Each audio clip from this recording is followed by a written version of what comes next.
Hi everyone. सो आज का हमारा टॉपिक है Drude Lorentz theory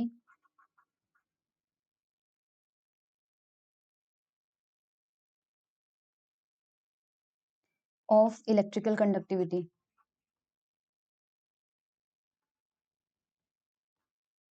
okay. So Drude Lorentz ये साइंटिस्ट थे। इन्होंने जो मेटल्स की कंडक्टिविटी होती है सिग्मा, जिसको अपन रिप्रेजेंट कर रहे थे, उसको एक्सप्लेन करने के लिए अपना एक मॉडल प्रेजेंट किया। और इस मॉडल में उन्होंने इलेक्ट्रॉन को कैसा माना था? नॉन डीजनरेट इलेक्ट्रॉन गैस, ये मानकर इन्होंने अपना फॉर्मूला दिया था, जिसका कि ऑब्वियसली काफी चीजें ये मॉडल एक्सप्लेन नहीं कर पाया था, इसलिए बाद में इसमें सोमरफील्ड ने करेक्शन किया था। सो वो करेक्शन हम बाद में देखेंगे, पहले इनका मॉडल पढ़ेंगे। अभी ये नॉन डीजनरेट इलेक्ट्रॉन गैस और डीजनरेट इलेक्ट्रॉन गैस क्या होती है, ये प्रीवियस लेक्चर में मैंने क्लियरली एक्सप्लेन किया है, तो आप उस लेक्चर को रेफर कर लीजिए। सो हम चलते हैं यहाँ पर नॉन डीजनरेट इलेक्ट्रॉन गैस मानते हुए ड्रूड लॉरेंज ने अपना जो मॉडल दिया उससे कंडक्टिविटी का फॉर्मूला कैसा आता है वो अपन देखते हैं। ओके, तो सबसे पहले ड्रूड लॉरेंज ने ये कहा था कि किसी मेटल में जो इलेक्ट्रॉन है वो फ्री इलेक्ट्रॉन होते हैं और उन्हें इलेक्ट्रॉन गैस की तरह माना, उन्हें गैस के एटम की तरह माना जा सकता है। तो सपोज हमारे पास ऐसा ही कोई हमने एक मेटल लिया है और उसमें फ्री इलेक्ट्रॉन जो है वो मूव कर रहे हैं। अब हमने क्या किया, हमने इलेक्ट्रिक फील्ड अप्लाई कर दिया। जैसे ही हमने इलेक्ट्रिक फील्ड अप्लाई कर दिया, हमें पता है सपोज हमने एक्स डायरेक्शन में इलेक्ट्रिक फील्ड अप्लाई कर दिया, तो इलेक्ट्रॉन के पास जो वेलोसिटी आएगी वो भी कौन सी होगी? एक्स डायरेक्शन में। यहाँ मैं माइनस प्लस साइन अभी फिलहाल कंसीडर नहीं कर रही हूँ, वो हम जब भी उसकी जरूरत पड़ेगी तो हम उस पर देख लेंगे। फिलहाल आप ये मान के चलिए कि इलेक्ट्रिक फील्ड अगर एक्स डायरेक्शन में है तो इलेक्ट्रॉन जो है वो वाई में या जेड में नहीं जा सकता, वो भी एक्स में जाएगा। और सपोज उसकी वेलोसिटी जो है वो कितनी है? वी एक्स है। और इसी Vx को हम रिप्लेस कर सकते हैं Vd से, क्योंकि हम जानते हैं इलेक्ट्रिक फील्ड लगाते हैं तो जो वेलोसिटी आती है उसे हम ड्रिफ्ट वेलोसिटी कहते हैं। तो सपोज इलेक्ट्रिक फील्ड अपन ने अप्लाई करी और इलेक्ट्रॉन जो है उसका चार्ज हम यहाँ पे लेके चल रहे हैं। आप माइनस ई ले लीजिए या माइनस क्यू ले लीजिए, उससे कोई फर्क नहीं पड़ता है ना। फॉर्मूला हमें तो जनरल फॉर्मूला चाहिए। तो इलेक्ट्रॉन के ऊपर चार्ज मान लीजिए माइनस क्यू है और हमने इलेक्ट्रिक फील्ड अप्लाई किया है एक्स डायरेक्शन में, तो आपके पास ये वैल्यू कितनी आ जाती है? मान लीजिए ई एक्स आ जाएगी। तो इस कंडीशन में उसके ऊपर फोर्स कितना लगेगा? फोर्स आपके पास, हम जानते हैं कि फोर्स उसके पास लगेगा माइनस क्यू ई एक्स। और ये एफ कितना होता है न्यूटन के सेकंड लॉ से? एम ए होता है, लेकिन हम यहाँ पे ए एक्स लेंगे तो ये आ जाएगा minus Q E X. Okay, यहाँ से ए एक्स की वैल्यू कितनी आ जाएगी? Minus Q E x upon M आ जाएगा। इस ए एक्स को हम क्या लिख सकते हैं? D v x upon D t is equals to कितना आ रहा है आपके पास? Minus e x upon m. यहाँ पर क्योंकि इलेक्ट्रिक फील्ड की वजह से ये वेलोसिटी आ रही है, तो हम इसे किससे रिप्रेजेंट कर सकते हैं? ड्रिफ्ट वेलोसिटी से कर सकते हैं। तो इसे हम लिख सकते हैं d we D upon D t is equals to minus Q E x upon m. ये हम ले सकते हैं, करेक्ट। अब suppose this is equation number 1। अब हमने कल वाले लेक्चर में हमने देखा था करंट डेंसिटी के लिए दैट जे का फॉर्मूला कितना आया था? Minus q n v d. क्योंकि हम जब इलेक्ट्रॉन एक्स डायरेक्शन में फ्लो होंगे तो उसकी वजह से करंट भी किधर आएगी? एक्स में ही आएगी, इसलिए इसके नीचे भी हम लगा सकते हैं जे एक्स लिख सकते हैं, नहीं तो आप सिंपली जे भी लिख लीजिए, क्योंकि हम फिलहाल एक ही डायरेक्शन की बात यहाँ पर कर रहे हैं। सो जे जे एक्स हमारे पास है, सो इसको हम इक्वेशन नंबर 2 दे देते हैं। सपोज इस इक्वेशन नंबर 2 को हम दोनों साइड में डिफ्रेंशिएट करते हैं विद रिस्पेक्ट टू टाइम, तो जे एक्स से हमें क्या मिलेगा? D J x upon D T मिल जाएगा। यहाँ पे माइनस क्यू और एन तो कांस्टेंट रहेंगे और इसका हो जाएगा D we D upon D T. Okay, equation 1 से आपके पास वैल्यू मिली हुई है D we D upon D T की जगह आप क्या लिख सकते हैं? Minus Q E x upon M, तो यहाँ पे आ सकता है minus Q E x upon m. Okay, तो ये वैल्यू माइनस माइनस कैंसिल हो जाएगा, हमारे पास आ जाएगा N Q square upon M times E x. ये आपके पास आ रहा है डी जे एक्स अपॉन डी टी। ये बहुत इंपॉर्टेंट है। अब देखो इससे क्या पता चलता है। इसका मतलब है जेएक्स का मतलब एक तरह से क्या है? करंट पर यूनिट एरिया है ना। तो इसका मतलब करंट फ्लो हो रही है तो जेएक्स मिलेगा, करंट नहीं फ्लो हो रही है तो जेएक्स नहीं मिलेगा हमारे पास। अगर यहाँ पर इलेक्ट्रिक फील्ड को आप जीरो कर दो, अगर आप इलेक्ट्रिक फील्ड को यहाँ पे जीरो कर दो, राइट हैंड साइड आपके पास क्या हो जाएगा? जीरो हो जाएगा। राइट हैंड साइड जीरो होने से लेफ्ट हैंड साइड पे क्या फर्क पड़ेगा? तो लेफ्ट हैंड साइड में आपको क्या मिलेगा? D J x upon D t is equal to zero. और इसका ये मतलब होता है कि जे एक्स आपके पास क्या है? कांस्टेंट, क्योंकि किसी कांस्टेंट का जो डिफरेंशिएशन होता है वो ही हमें जीरो मिलता है। पर ये तो बहुत इम्पॉसिबल सा रिजल्ट है, क्योंकि अगर हम देखें किसी कंडक्टर के अंदर अगर हमने इलेक्ट्रिक फील्ड को ही हटा दिया है, इलेक्ट्रिक फील्ड को ही जीरो कर दिया, तो हमें करंट कैसे मिल सकती है? क्योंकि जब इलेक्ट्रिक फील्ड नहीं होगी तो इलेक्ट्रॉन किसी एक डायरेक्शन में मूव नहीं करेंगे, वो चारों तरफ अपनी मन मर्जी से मूव करेंगे, और अगर वो मन मर्जी से मूव करेंगे तो चारों तरफ उनके जाने की प्रोबेबिलिटी सेम होगी, तो हमें किसी एक डायरेक्शन में करंट नहीं मिल सकती। तो इसका मतलब ये वाला जो हमने फॉर्मूला डिराइव किया है ये गलत है, या फिर इसमें हमें कुछ ना कुछ चेंज करने की जरूरत है। तो ये पॉसिबल तो नहीं हो सकता। सिमिलरली देखो, अगर आप Ex को कांस्टेंट कर देते हो, तो जब इलेक्ट्रिक फील्ड कांस्टेंट हो जाती है तो ये देखा जाता है, एक्सपेरिमेंट में ये पता चलता है कि जब इलेक्ट्रिक फील्ड कांस्टेंट हो जाती है तो करंट भी कांस्टेंट हो जाएगी, और करंट कांस्टेंट होने का मतलब Jx कांस्टेंट हो जाएगा। लेकिन अगर आप Ex कांस्टेंट कर दो तो आप ध्यान से देखो, dJx/dt की वैल्यू क्या हो रही है? कांस्टेंट हो रही है।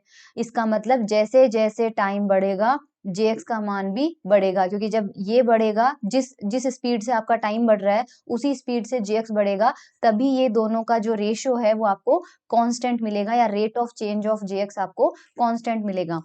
सो इसका ये मतलब हो गया कि अगर हम इलेक्ट्रिक फील्ड को कांस्टेंट करके बैठ जाएं और घंटों तक इंतजार करें, तो हर टाइम, हर घंटे के बाद या हर सेकंड के बाद करंट की वैल्यू बढ़ती रहेगी, बढ़ती रहेगी। ऐसे तो अगर अपन इन्फानाइट टाइम तक वेट करेंगे तो करंट की वैल्यू भी क्या हो जानी चाहिए? इन्फानाइट होनी चाहिए, विच इज इम्पॉसिबल। तो इसका मतलब ये है कि यहाँ पे ये रिजल्ट गलत है, या कुछ पार्ट है जो हमने इसमें स्किप कर दिया है। तो ड्रूड लॉरेंज ने कहा था कि ठीक है, इसका एक्सप्लेनेशन जब उनसे मांगा गया कि आप बताइए आपके फॉर्मूले के हिसाब से तो इलेक्ट्रिक फील्ड हटाने पर भी करंट कांस्टेंट मिल रही है, और अगर आप ध्यान से देखें तो यहाँ पर क्या हो रहा है, करंट कंटिन्यू, और अगर इसको कांस्टेंट कर दो तो कांस्टेंट करने के बाद भी जैसे जैसे टाइम इंक्रीज कर रहे हैं Jx का मान भी बढ़ता जा रहा है।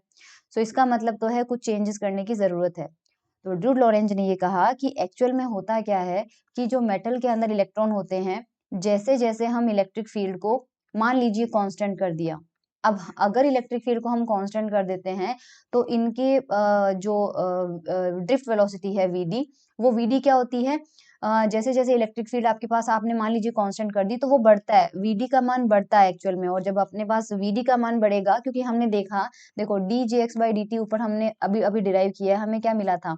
-qn dVd/dt मिला था, और इससे हमें फिर मिला था वो n/q² upon m time Ex। तो देखा जाए तो ये किसके प्रोपोर्शनल है? dVd/dt। तो एक तरह से हम कह सकते हैं कि अगर Ex को हमने कांस्टेंट कर दिया तो हमें dVd/dt की वैल्यू भी क्या मिल रही है? कांस्टेंट, यानी जैसे जैसे टाइम बढ़ रहा है Vd का मान भी बढ़ता जा रहा है। तो ड्रूड लॉरेंज ने कहा कि जब इलेक्ट्रिक फील्ड को हम कांस्टेंट कर देते हैं तो इलेक्ट्रॉन का Vd बढ़ता है, और बढ़ते मतलब इसकी जो वेलोसिटी होती है वो बढ़ती है और बढ़ते बढ़ते मतलब जीरो से बढ़ती है, जीरो से बढ़ते बढ़ते जैसे ही वो Vd हो जाती है, फटाफट इलेक्ट्रॉन क्या करता है, क्योंकि उसकी अच्छी खासी स्पीड हो गई, तो वहां पर जो आयन रखे हुए हैं, लेटिस के आयंस हैं, क्योंकि आपके पास मेटल में सिर्फ इलेक्ट्रॉन तो है नहीं, वो इलेक्ट्रॉन किसी एटम से निकला होगा, और जिस एटम से वो निकल गया उसके बाद वो एटम क्या बन गया? आयन बन गया। तो वो आयन जो है उसका साइज काफी बड़ा है इलेक्ट्रॉन के सामने, तो इलेक्ट्रॉन क्या करेगा? जैसे उसकी स्पीड Vd होगी वो इस आयन से टकरा जाएगा, और टक्कर के दौरान वो अपनी जो उसने जितनी वेलोसिटी गेन करी थी, आपने सारी की सारी काइनेटिक एनर्जी क्या कर देगा? लूज कर देगा, सारी की सारी जीरो हो जाएगी। तो जब वो इससे टकराएगा तो टक्कर के जस्ट बाद वापस उसकी वेलोसिटी क्या हो जाएगी? जीरो हो जाएगी, और जीरो होके फिर वो वापस इलेक्ट्रिक फील्ड का इंतजार करेगा कि इलेक्ट्रिक फील्ड जो है उसकी वेलोसिटी को बढ़ाए, ओके, उसकी वेलोसिटी को बढ़ाए। तो ये क्रम चलता रहेगा। इस वजह से अगर इलेक्ट्रिक फील्ड की वैल्यू कांस्टेंट भी कर दो तो Vd कंटिन्यू नहीं बढ़ता है, क्योंकि Vd बढ़ता है फिर टक्कर हो जाती है, जीरो हो जाता है, फिर बढ़ता है, टक्कर हो जाती है, जीरो हो जाता है, फिर बढ़ता है। तो इलेक्ट्रिक फील्ड क्या कर रही है? इलेक्ट्रिक फील्ड तो एक तरह से कंटिन्यू इसकी स्पीड को बढ़ा रही है, लेकिन जो इलेक्ट्रॉन है उसको ऐसा लग रहा है कि मेरी स्पीड Vd से ज्यादा हो ही नहीं रही, क्योंकि जैसे ही मेरी स्पीड Vd होती है मैं फिर से टकरा के अपनी सारी वेलोसिटी जीरो कर देता हूँ, और फिर मेरे पास वापस Vd तक आने में टाइम लगता है। तो ये अच्छा खासा एक्सप्लेनेशन था, और ये समझ में भी आ रहा है कि हाँ रियल में वहां पर ऐसा ही हो रहा होगा। तो ऐसे जो प्रोसेस होते हैं, ये जो प्रोसेस होते हैं जिनमें क्या होता है, जिनमें पहले सारा सिस्टम इक्विलिब्रियम में होता है, फिर वो इक्विलिब्रियम क्या हो जाता है, किसी कारण से डिस्टर्ब हो जाता है, और डिस्टर्बेंस के बाद वापस सिचुएशन वैसी की वैसी आती है, मतलब वापस आपके पास इक्विलिब्रियम ही आता है। ऐसे जो प्रोसेस होते हैं उन्हें हम कहते हैं रिलैक्सेशन प्रोसेस। ओके, हिंदी में इसे बोलते हैं विश्रांति प्रक्रियाएं।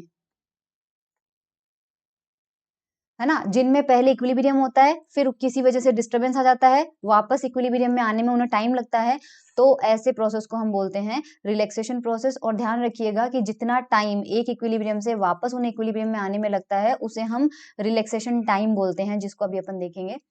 सो यहाँ पे आपके पास ये रिलैक्सेशन प्रोसेस का आई होप आपको समझ में आ गया। तो यहाँ पर हमने क्यों बोला, क्योंकि हमने देखा कि आराम से वीडी कांस्टेंट वेलोसिटी मिल जाती है, फिर टक्कर हो जाती है, टक्कर से सारा डिस्टरबेंस हो जाता है, फिर वापस उसको वीडी में आने में थोड़ा सा टाइम लग जाता है। तो ये प्रोसेस जो है वो रिलैक्सेशन प्रोसेस की कैटेगरी में फॉल करता है।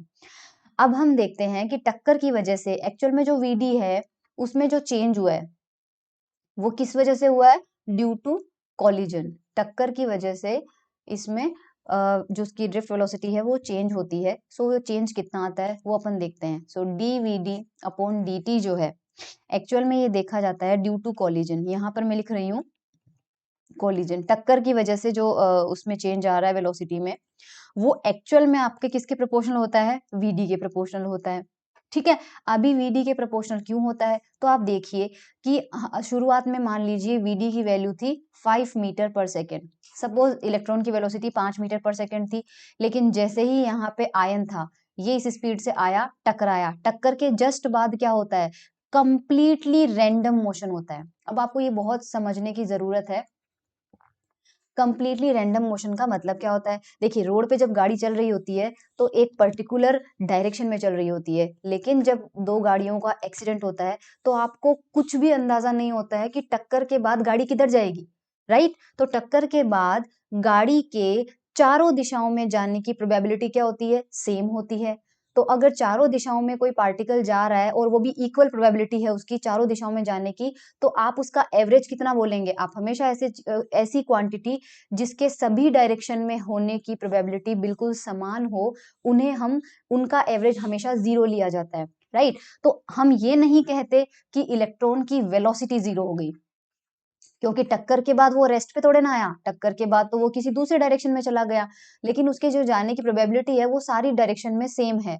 तो हम ये नहीं कहते कि वेलोसिटी 0 हो गई, हम ये कहते हैं कि एवरेज वेलोसिटी 0 हो गई। उसकी एवरेज वेलोसिटी 0 होने का कारण है कि जस्ट उसकी टक्कर होती है, तो टक्कर के जस्ट टक्कर होती है तो टक्कर के थोड़ी देर के अंदर अंदर, यानी थोड़ा ड्यूरेशन जो होता है उस ड्यूरेशन में इलेक्ट्रिक फील्ड का होना ना होना बराबर होता है।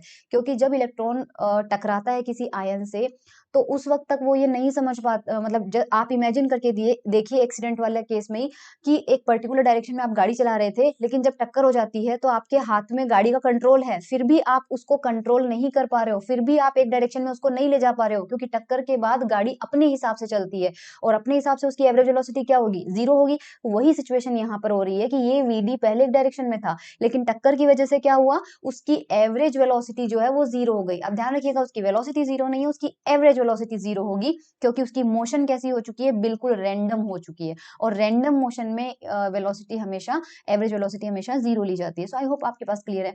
तो अब देखिए एवरेज वेलोसिटी 0 है, अब शुरुआत में वेलोसिटी, और ये जो वीडी है ये आपकी क्या होती है, ड्रिफ्ट वेलोसिटी, इसे भी आप एवरेज बोल सकते हो, क्योंकि अगर कोई पार्टिकल सिर्फ एक ही डायरेक्शन में जा रहा है तो उसका एवरेज और उसकी एक्चुअल वेलोसिटी सेम ही मिलेगी आपको। सो अगर मान लीजिए शुरुआत में उसकी वेलोसिटी है 5 मीटर और बाद में एवरेज वेलोसिटी 0 हो गई, तो चेंज कितने का हुआ, 5 का हुआ। अगर मैं वीडी को मान लो 10 मीटर पर सेकंड करूँ, तो चेंज कितना होगा, डीवीडी बाई डी, मतलब एक गिवन टाइम में आपके पास चेंज कितना हो जाएगा, 10 का हो जाएगा। तो जितना ज्यादा आप वीडी लोगे उसमें टक्कर की वजह से बदलाव जो है या परिवर्तन जो है, चेंज जो है वो उतना ही ज्यादा होगा। इसलिए हम ये कह सकते हैं कि dvd by d due to collision is directly proportional to vd. Okay, ये वीडी के डायरेक्टली प्रोपोर्शनल होगा। अब इस साइन को हटाने के लिए हम हमेशा एक कांस्टेंट लगाते हैं।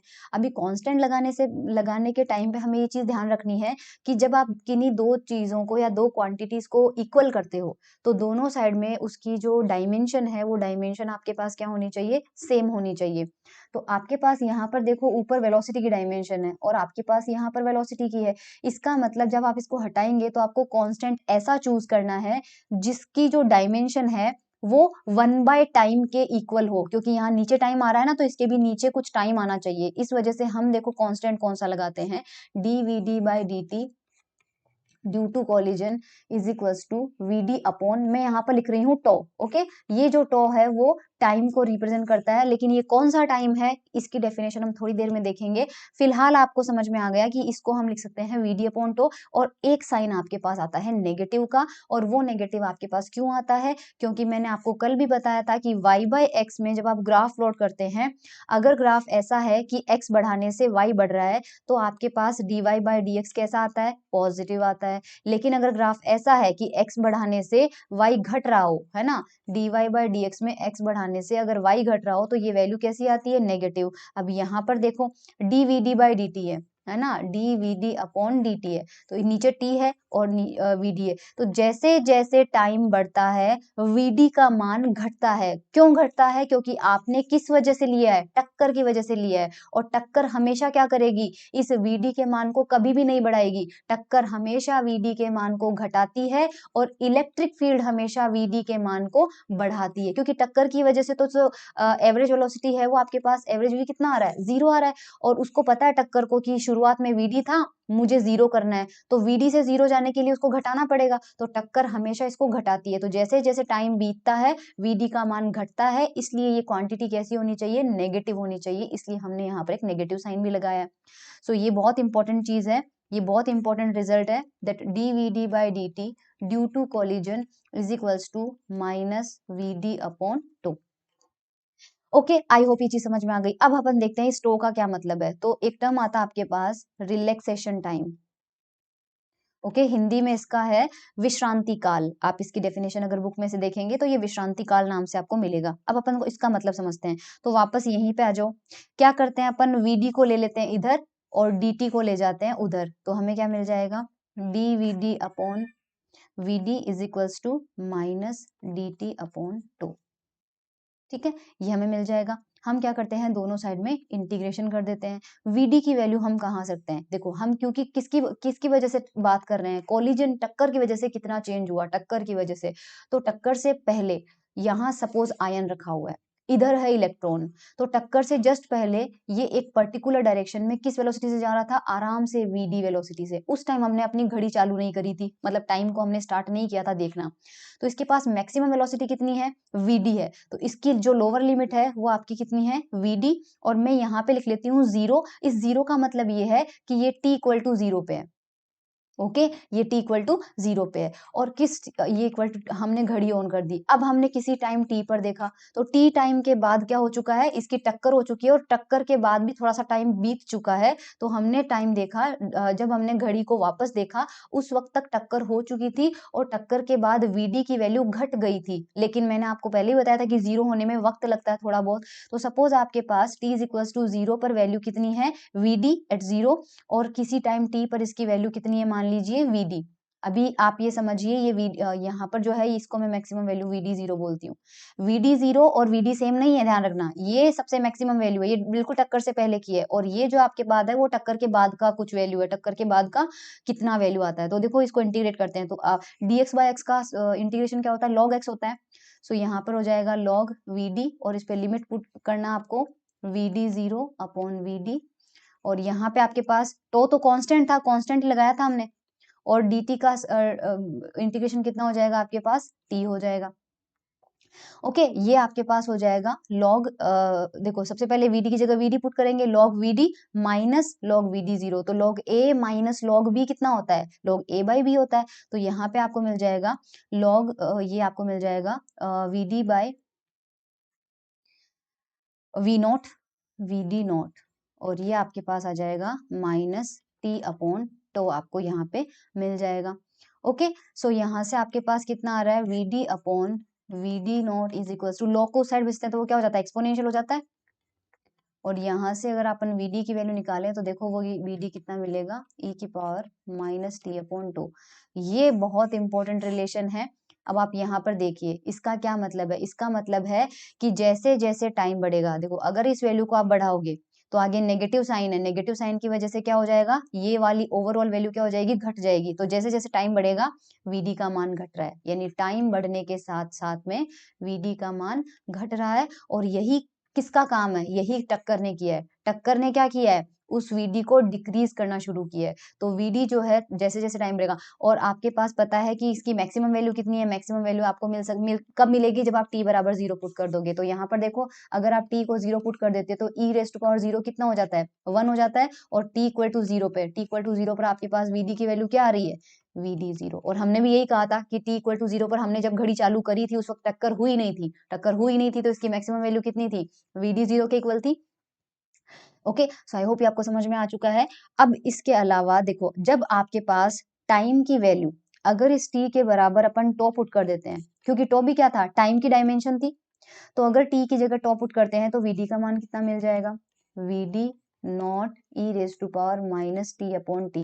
तो ये कितना आ रहा है, vd naught e raise to power -1, या फिर हम कह सकते हैं vd नॉट अपॉन e, और 1 अपॉन ई की वैल्यू होती है 0.37, तो ये आपके पास आ जाएगा 0.37 vd नॉट। तो इसका मतलब क्या है कि तो के बारे में हम क्या डेफिनेशन दे सकते हैं, ये टाइम की वो वैल्यू है जितने टाइम में ड्रिफ्ट वेलोसिटी घटते घटते अपने मैक्सिमम मान का 37% हो जाती है। 0.37 का मतलब क्या है, 37%, मतलब vd नॉट मैक्सिमम वेलोसिटी थी और घटते घटते अब ये कितना रह गया, 37% ऑफ vd नॉट। तो इस ड्यूरेशन में जितना टाइम लगा उसी टाइम को हम क्या बोलते हैं, टो बोलते हैं, और इसी टो को हम बोलते हैं रिलैक्सेशन टाइम। तो ध्यान रखिएगा, रिलैक्सेशन टाइम की डेफिनेशन क्या होती है, ये वो समय होता है जितने समय में ड्रिफ्ट वेलोसिटी का मान अपने अधिकतम मान का घटते घटते 37% रह जाता है। सो अगर ग्राफ प्लॉट करें यहाँ पे अपन, तो ये ग्राफ एक्सपोनेंशियली है, जाहिर सी बात है दिख रहा है अपन को एक्सपोनेंशियली, इसलिए जो डीके होता है ये एक्सपोनेंशियली होता है, और ये टच नहीं करेगा, इन्फिनिटी पे जाएगा। तो देखो t है, और यहाँ पर ये ग्राफ है vd का, ये मैक्सिमम वैल्यू है इसकी जो कि t बराबर 0 पर मिली थी हमें, तो t बराबर 0 पे मैक्सिमम मान कितना था, vd नॉट। और ये आपके पास देखो एक्चुअल में हमारे पास vd की वैल्यू क्या मिली है, vd 0 e raise to power minus t upon two. तो t की जब इन्फिनिटी पुट करोगे t की जगह, तो e की पावर माइनस इन्फिनिटी हो जाएगा, और वैल्यू कितनी हो जाएगी, 0। जब ये 0 हो जाएगा तो राइट हैंड साइड पूरा ही 0 हो जाएगा। इसका मतलब आपको vd का मान 0 कब मिलेगा, जब t का मान इन्फिनिटी होगा, इसलिए ये ग्राफ देखो इन्फिनिटी पे जा रहा है। तो ये घटते घटते आपके पास vd का मान कब 0 होगा, जब t का मान कितना है, इन्फिनिटी पे जा रहा है, उसके करस्पॉन्डिंग आपके पास देखो ये vd कितना है, 0 मिल जाएगा आपको। तो यहाँ पे अपन कह सकते हैं कि सपोज ये vd है, यहाँ कहीं पे मान लीजिए आपके पास 37% है, ये 37 टाइम्स vd। तो इस कंडीशन में इसके करस्पॉन्डिंग जो टाइम होगा उसे अपन क्या बोलेंगे, टो, क्योंकि टो वो टाइम है जिसमें वो घटते घटते अपने मैक्सिमम मान का कितना हो गया, 37। हालांकि 37 काफी नीचे आना चाहिए, मैंने काफी ऊपर ले लिया, यहाँ पे होता है कहीं पे। तो 37 आप, आई होप रिलैक्सेशन टाइम आपके पास क्लियर है। एक और टर्म देखो आपके पास आता है, that is mean collision time.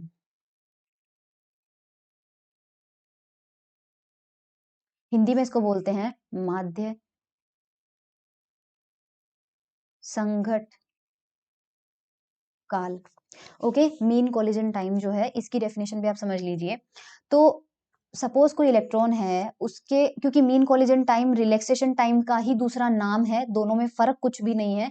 तो मीन कोलिजन टाइम का मतलब एक तरह से यही होता है कि दो कोलिजन के बीच में लगा हुआ टाइम कितना है, दो कोलिजन के बीच में, यानी इलेक्ट्रॉन जो है उसकी देखो स्पीड पहले vd थी, फिर वो टकराया, टक्कर के जस्ट बाद उसकी एवरेज वेलोसिटी कितनी हो गई, 0 हो गई। 0 होने के कुछ टाइम बाद वापस वो होश में आया, और इलेक्ट्रिक फील्ड ने उसकी वेलोसिटी को फिर से vd किया, और फिर से वो टकरा गया।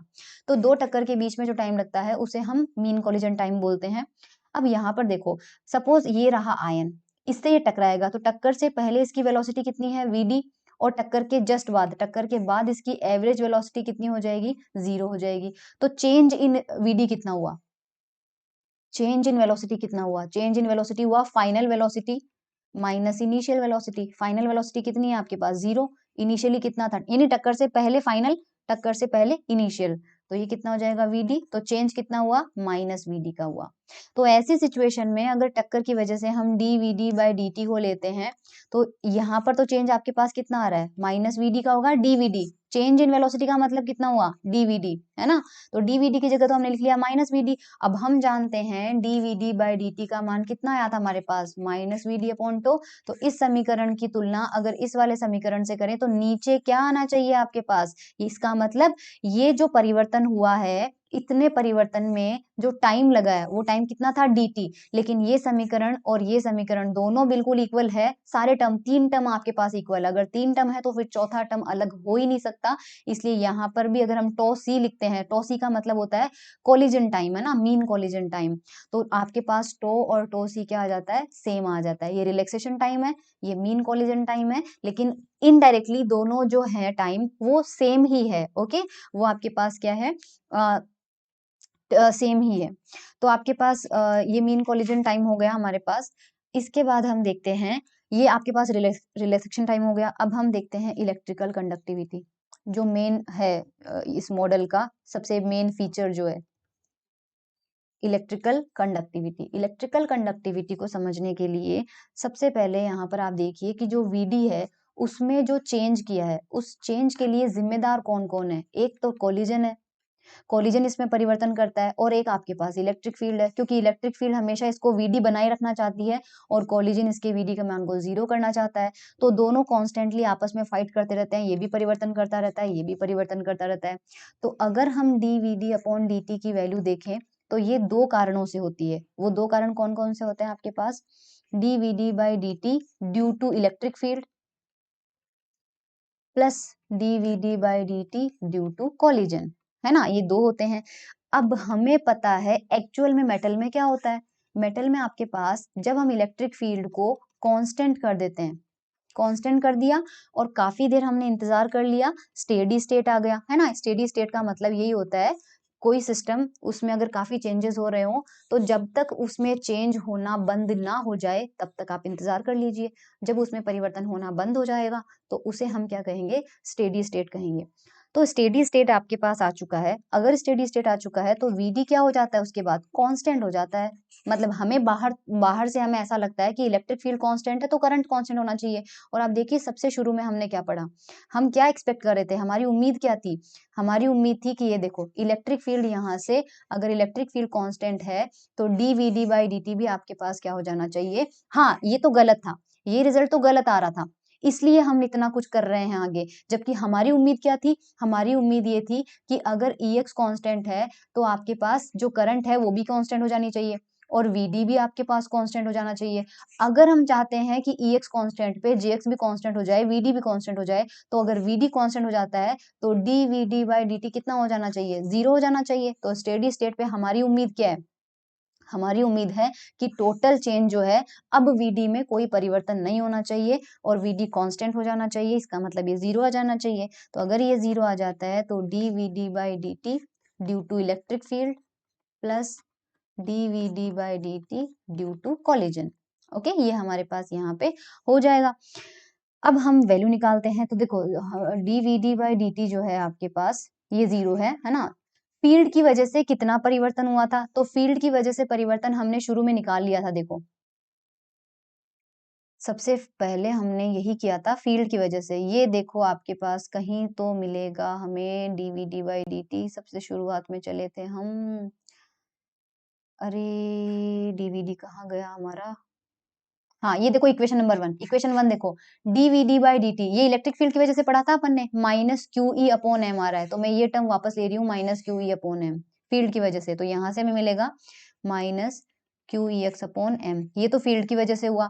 कोलिजन की वजह से हमने अभी अभी देखा है minus v D upon tau, ये 0 होना चाहिए, तो यहाँ से आपके पास वी डी की वैल्यू क्या आ रही है, minus Q tau upon m e x, ये आपके पास वीडी की वैल्यू आ रही है।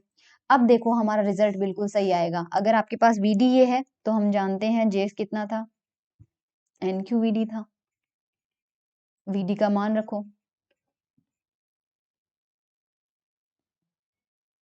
N Q square upon M तो ई एक्स।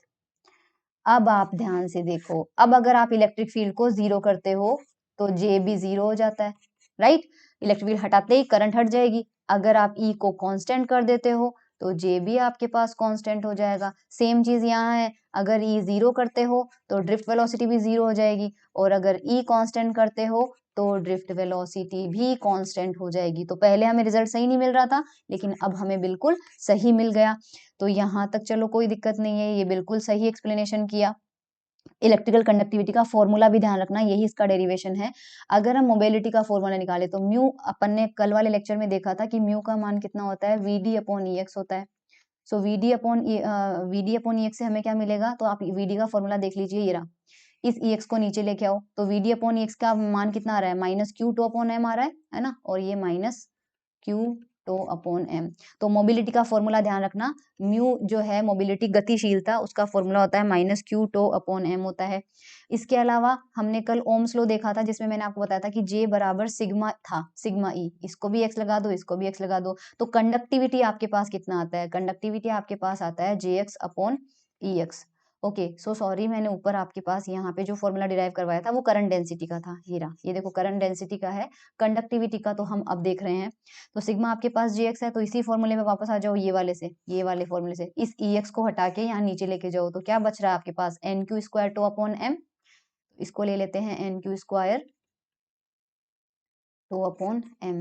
तो ये फॉर्मूला जो है वो कंडक्टिविटी का है, जो कि ड्रू लॉरेंज ने कहा था। इसके अलावा सिग्मा बराबर माइनस एन क्यू और म्यू, ये रिलेशन भी मैंने कल डिराइव करवा दिया था, आप देख लेना। तो ये तीन रिलेशन हमारे पास है।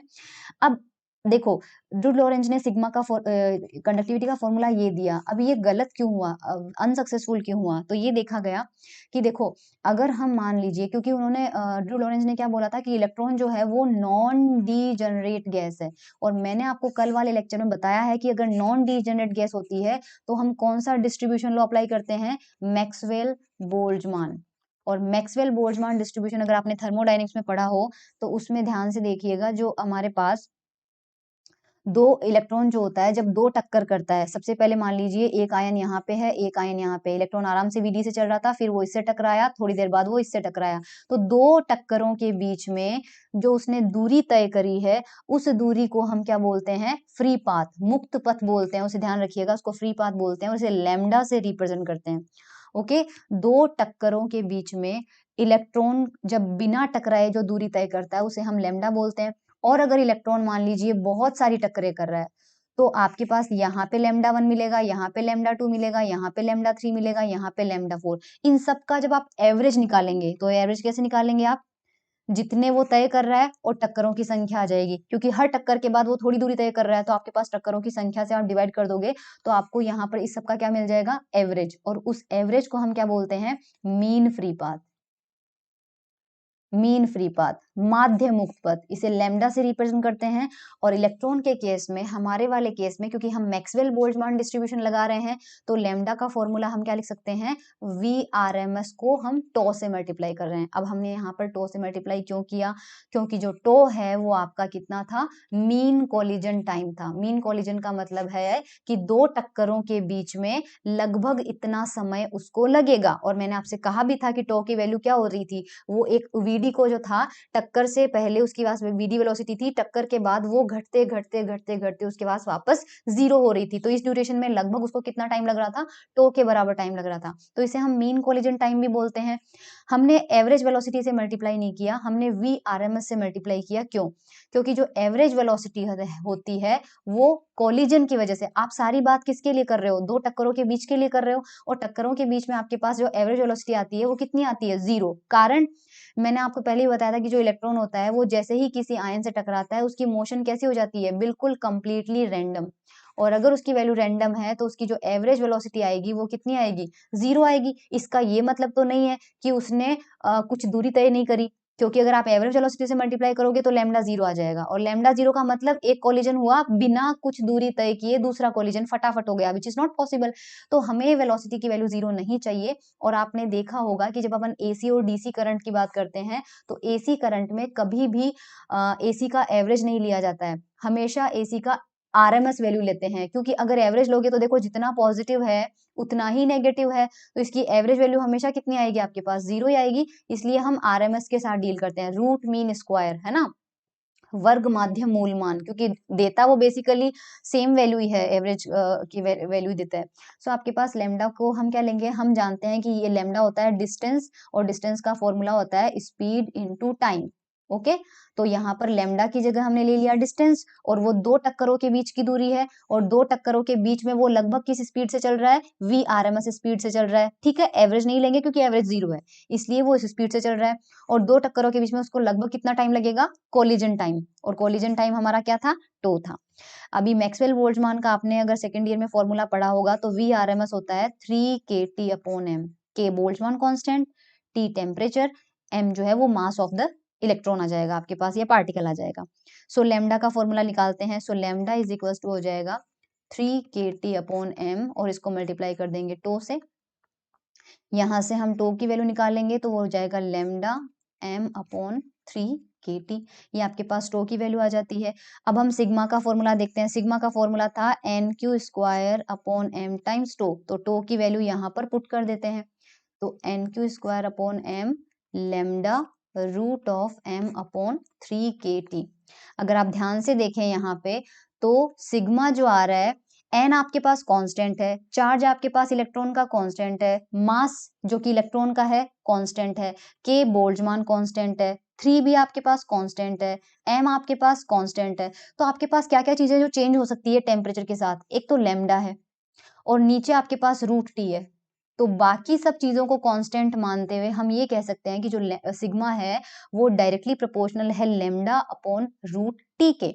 लेकिन क्लासिकल थ्योरी ये कहती है कि जो लैम्डा होता है वो टेम्परेचर के इनवर्सली प्रोपोर्शनल होता है। और ऐसा क्लासिकल थ्योरी क्यों कहती है, क्योंकि अगर मान लीजिए आपने टेम्परेचर बढ़ाया, तो टेम्परेचर जितना ज्यादा बढ़ाएंगे इलेक्ट्रॉन के पास ज्यादा काइनेटिक एनर्जी आएगी, उसके पास ज्यादा एनर्जी आएगी, तो वो जल्दी जल्दी मूव करेगा, और अगर वो फास्ट मूव करेगा तो उसके टकराने के चांसेस ज्यादा हैं। तो सपोज जब आपने बहुत कम टेम्परेचर किया था तो इलेक्ट्रॉन धीरे धीरे चल रहा था, तो एक टक्कर उसकी यहाँ पे हुई और दूसरी टक्कर उसके बाद यहाँ पे हुई, तो उसने इतनी दूरी तय कर ली, और ये आपका हो गया लैम्डा। लेकिन अगर आपने टेम्परेचर बहुत बढ़ा दिया तो अब ये जल्दी जल्दी टक्कर करेगा, तो पहली टक्कर सपोज यहाँ हुई, तो अब दूसरी के लिए इतना दूर नहीं जाएगा, उससे पहले ही कोई आयन आएगा और फटाफट जाके उससे टकरा जाएगा। इसी भी आप बिल्कुल वैसे समझ सकते हैं कि अगर आप रोड पे गाड़ी को धीरे धीरे चलाएंगे, यानी कम एनर्जी के साथ चलाएंगे, तो आपके एक्सीडेंट होने के चांस कम होते हैं। लेकिन जितनी ज्यादा फास्ट गाड़ी आप चलाएंगे, टकराने के चांसेस उतने ही ज्यादा हैं। तो अगर आपके पास टक्कर जल्दी हो गई, टेम्परेचर ज्यादा बढ़ाया, टक्कर जल्दी हो गई, तो ये जो दूरी थी लैम्डा, क्योंकि लैम्डा दूरी कौन सी थी, बिना टकराए तय की गई दूरी, ये घट गई ना। यहाँ सपोज ये 2 मीटर आ रहा था, यहाँ पे ये सपोज आधा मीटर ही आएगा, 0.5 मीटर ही आएगा। सो जैसे जैसे टेम्परेचर बढ़ाएंगे, बिना टकराए जो दूरी तय की जा रही थी वो घटती जाएगी, तो टी बढ़ेगा तो लैम्डा घटेगा। तो क्लासिकल थ्योरी के हिसाब से क्या लिख सकते हैं कि लैम्डा जो है वो टी के इनवर्सली प्रोपोर्शनल है। अब ये चीज अगर यहाँ पे अप्लाई करें तो सिग्मा इज प्रोपोर्शनल टू, तो लैम्डा की जगह क्या रख सकते हैं, 1/t, और रूट टी तो पहले से ही था। तो इसके हिसाब से जो सिग्मा है वो किसके टी की कौन सी पावर के डायरेक्टली प्रोपोर्शनल है, -3/2, और हम जानते हैं सिग्मा होता है 1/रो, तो इस हिसाब से रो किसके प्रोपोर्शनल आएगा, टी की पावर +3/2। तो जो ड्रूड लॉरेंज ने मॉडल दिया था, उस मॉडल के हिसाब से मेटल का जो रेजिस्टिविटी था, प्रतिरोधकता था, वो T⁻³ के प्रोपोर्शनल आ रहा था। लेकिन एक्सपेरिमेंटली जब देखा गया तो ऐसा देखा गया कि जो रो है वो टी के डायरेक्टली प्रोपोर्शनल, मतलब टी की पावर 1 के प्रोपोर्शनल आता है, ना कि 3/2 के प्रोपोर्शनल आता है। तो यहाँ जाके ड्रूड लॉरेंज मॉडल का जो एक्सप्लेनेशन है वो गलत हो गया। तो इसको समझाने के लिए फिर सोमरफील्ड आए, और सोमरफील्ड ने ड्रूड लॉरेंज थ्योरी में ही थोड़ा बहुत करेक्शन करके और इसको एक्सप्लेन किया था। तो ये हम सोमरफील्ड थ्योरी में पढ़ेंगे। लेकिन ड्रूड लॉरेंज की जो कमियां हैं, इसके बाद आपको क्या देखना है कि शॉर्ट कमिंग्स क्या क्या है, इस मॉडल में कमियां क्या क्या रह गई। सो देखो, फर्स्ट कमी तो ये है कि ड्रूड लॉरेंज ने ऐसा बोला था कि जो हीट कैपेसिटी होती है, इनके मॉडल के और कुछ फैक्ट्स थे जो कि गलत थे। हीट कैपेसिटी जो है इलेक्ट्रॉन की ऊष्माधारिता, इसको ऊष्माधारिता बोलते हैं, ध्यान रखिएगा। और ये ऊष्माधारिता हम किसकी ले रहे हैं, इलेक्ट्रॉन की। तो ड्रूड लॉरेंज ने मॉडल के हिसाब से जो इलेक्ट्रॉन की ये होती है, हीट कैपेसिटी होती है, ये आती है 3/2r। जबकि एक्सपेरिमेंटली ऐसा देखा गया कि ये लगभग 0.01 आर होती है, तो ये गलत हो गया। ये इनका एक रिजल्ट ड्रूड लॉरेंज का था। एंड सेकंड उन्होंने कहा था कि जो सीवी है मतलब कांस्टेंट वॉल्यूम पे जो हीट कैपेसिटी होती है, नियत आयतन पे जो ऊष्माधारिता होती है, वो उन्होंने कहा था कि ये टेम्परेचर पे डिपेंड ही नहीं करती। ये जो सीवी होती है वो टेम्परेचर पर डिपेंड ही नहीं करती, जबकि ऐसा इलेक्ट्रॉन की बात हो रही है, सेम ही इलेक्ट्रॉन की हीट कैपेसिटी का। एक तो वैल्यू गलत बताई और फिर ये बोला कि ये टेम्परेचर पर डिपेंड नहीं करती है, जबकि एक्चुअल में एक्सपेरिमेंट से पता चला है कि जो सीवी होती है इलेक्ट्रॉनों की, वो इस लॉ के हिसाब से टेम्परेचर पे डिपेंड करती है। तो ये भी चीज गलत हो गई, ये मॉडल नहीं समझा पाया। ओके, एक तीसरी चीज उन्होंने और कहा था कि ये जो और बाकी ये तो कमी रही गई सबसे इम्पोर्टेंट। ये देखो, ये जो सिग्मा था, ये टेम्परेचर पे डिपेंडेंसी गलत दे रहा है, और जब ये गलत दे रहा था तो जो कंडक्टिविटी है, ना तो ये मेटल की कंडक्टिविटी को समझा पाए, ना सेमीकंडक्टर, ना ही इंसुलेटर, किसी की कंडक्टिविटी को सही रिजल्ट से नहीं समझा पाए। तो ये भी इस मॉडल की कमी रह गई। इसके बाद हम देखेंगे कि एक लॉ होता है विडेमान फ्रॉन्ज लॉ, विडेमान फ्रॉन्ज लॉ। तो ये जो लॉ है, इसी चैप्टर में हम लास्ट में पढ़ेंगे ये। तो विडेमान फ्रॉन्ज लॉ जो है, ये मॉडल इसको एक्सप्लेन कर पाया, पर ये जो लॉ है वो तो खुद लो टेम्परेचर पे फेल हो जाता है। ये लो टेम्परेचर पे क्या हो जाता है? फेल हो जाता है। ओके, तो अगेन ये चीज को हम यही बोलेंगे कि गलती है। इसके अलावा पांचवी कमी क्या रह गई कि ये जो मेटल की स्ट्रक्चर होती है, मेटल की क्रिस्टल स्ट्रक्चर जो होती है, ये मॉडल उसको भी नहीं समझा पाया। ये भी इसकी कमी है, ये भी ध्यान रखिएगा। मेटल की जो क्रिस्टल स्ट्रक्चर है, ये उसको भी नहीं समझा पाया। काफ़ी चीज़ें हैं इसके अलावा, जो कुछ-कुछ मान लीजिए मटेरियल होते हैं फेरोमैग्नेट, है ना? तो उनकी फेरोमैग्नेटिक प्रॉपर्टी को भी ये मॉडल एक्सप्लेन अपनी थ्योरी के हिसाब से नहीं कर पाया। तो ये सब इसकी कुछ कमियाँ रह गई हैं। आपके पास एग्ज़ाम में आएगा तो ये पूरा मॉडल ही आएगा कि इस मॉडल को एक्सप्लेन कीजिए, इसकी क्या कमियाँ रह गई, उन कमियों को बताइए। तो ये हमने पूरा ड्रूड लॉरेंज जो मॉडल है, उसको कंप्लीट कर लिया है। So thank you so much everyone.